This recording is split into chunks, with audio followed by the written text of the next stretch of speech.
Perkenalkan, nama saya Siti Aulia Ulfa, Prodi Pendidikan Bahasa dan Sastra Indonesia, kelas 1A semester 1. Di sini saya akan memenuhi salah satu tugas mata kuliah keterampilan menyimak, yaitu membaca dengan menggunakan metode SQ3R. Sebelumnya, kalian tahu nggak sih apa SQ3R itu? Metode SQ3R merupakan singkatan dari survei, question, read, recite, dan review. Metode SQ3R ini terdiri dari 5 langkah, yaitu dimulai dari kegiatan survei terhadap bacaan, membuat pertanyaan tentang bacaan, dilanjutkan dengan membaca keseluruhan bacaan, kemudian menceritakan kembali bacaan, dan yang terakhir adalah mengulas atau meninjau kembali bacaan tersebut.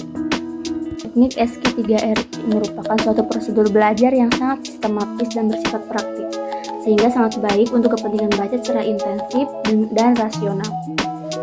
Langkah yang pertama, kita harus mensurvei terlebih dahulu buku yang akan kita baca. Di sini saya membaca sebuah novel karya Jazin Nairacen dan kawan-kawannya yang berjudul Stronger Than Me.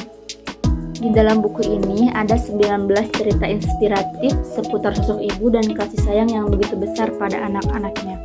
Saya akan membacakan satu paragraf dari apa yang telah saya baca. Embun masih mengecup keningku saat kaki pucatku mulai melangkah. Aku tidak boleh terlambat. Ini hari pertamaku kembali bekerja. Tiba-tiba ada desiran menyergap dadaku ketika mataku menemukan senyum ibu. Aku tahu kehidupan ini terus berjalan, demikian juga waktuku bersama ibu. Tidak berbeda dengan beberapa bulan lalu, saat embun masih berlompatan di reracun perdu. Aku berangkat kerja. Aku tidak mau terlambat. Pun pagi ini ibu tetap mengantarku hingga depan pintu bersama doa yang tak lelah dirapal. Tapi pagi ini aku menangkap tidak ada ruang berbeda aku temukan di bola matanya yang redup. Ibu semakin tua. Batinku. Semua sudah tidak sama, tapi aku yakin cintanya yang tulus untukku dan semua anaknya tidak pernah berubah. Jadi dari buku yang saya baca ini, novel ini menceritakan bagaimana sosok ibu yang tegas serta penuh kasih sayang merawat anaknya seorang diri. Beliau sangat sabar dalam membesarkan serta merawat anaknya tanpa sosok suami. Anaknya tumbuh tanpa kasih sayang seorang ayah. Tapi itu tidak menjadi alasan anaknya untuk pergi sekolah. Dia tetap menjalani kewajiban seorang anak yang tumbuh dengan pendidikan, walaupun harus membagi waktu dengan membantu ibunya berjualan kacang goreng. Tidak hanya itu, beliau juga mengajarkan anaknya bagaimana menjadi seorang gadis, seorang perempuan.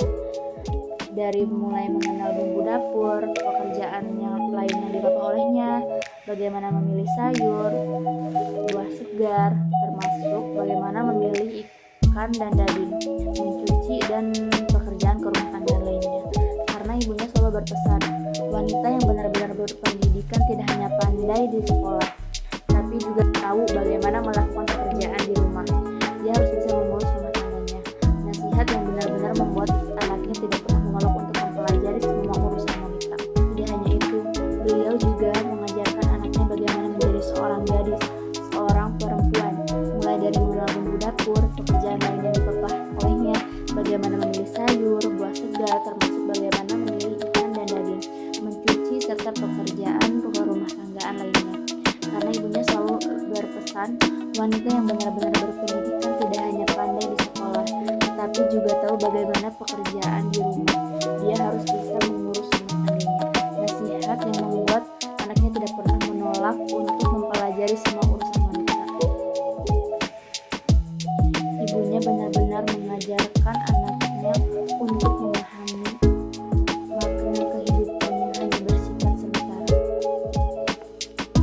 Di cerita tersebut, kita dapat mengambil pelajaran bagaimana ketangguhan sebagai perempuan desa yang hijrah ke kota, dan bagaimana ibu begitu anggun menata kehidupan yang tidak mudah menjadi motivasi yang tidak pernah padam.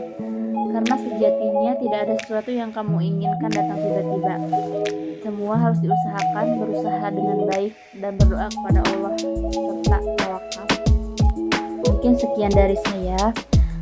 Mohon maaf jika masih ada kesalahan atau ada yang kurang, mohon dimaafkan karena saya juga masih dalam tahap belajar. Wabillahi taufiq wal hidayah. Wassalamualaikum warahmatullahi wabarakatuh.